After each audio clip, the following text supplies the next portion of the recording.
When Tim carved his first pumpkin, it was fierce and funny and just perfect. A jack-o'-lantern that is good deserved a name, so Tim gave it one, Jack.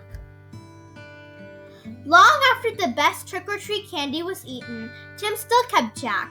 At night, when a candle made Jack's face dance on the wall and filled the dark with warm pumpkin smells, Tim felt Jack was almost magic, yet too soon the spell was broken.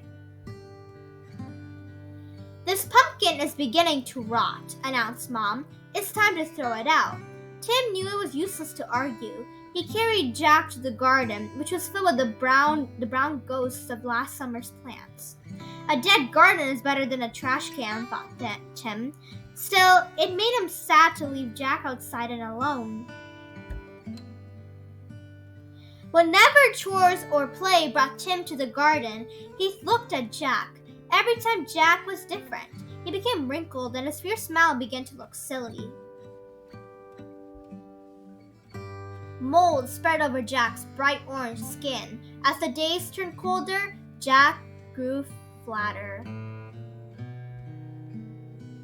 Winter began. Soon Jack was hidden beneath the snow, and Tim forgot about him. The cold, heavy jacket days came. Snowmen and sliding days, indoor days, Thanksgiving, Christmas, and Valentine's. When all these days had passed and the March winds melted the snow, Tim found Jack. There wasn't much left, just a faded and crumpled pumpkin skin and a stem and a few seeds. Jack's Halloween magic was a distant memory now. Tim scraped a thin blanket of earth over the last bits of his pumpkin. "Goodbye, Jack," he whispered. When spring turned barefoot warm, a tiny sprout appeared where Jack had been. Tim found it and guessed what it was. In the days that followed, Tim weeded and watered and washed the sprout. Slowly and steadily, the plant changed and grew. It branched and spread a web of vines over the ground, but no pumpkins appeared. The days turned hot. Flowers opened on the plant each morning, yellow stars that twisted shut forever in the afternoon. Still, there were no pumpkins.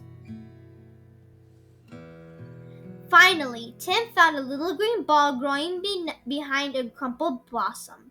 A pumpkin! Tim let out a whoop and ran to show his mom.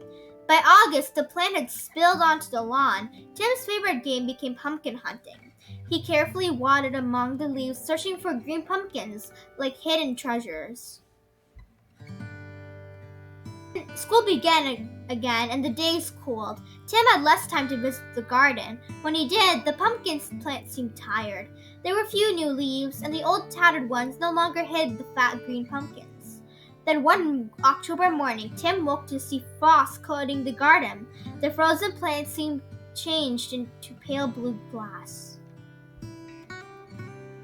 After school, Tim discovered what the frost had done. The pumpkin's plant's leaves were as limp as wet paper. It was dying.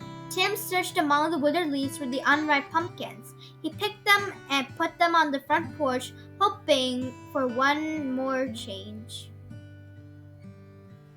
By Halloween, the pumpkins had ripened to bright orange. There were many, for the plant had been generous. Tim was generous too. He gave away all but one.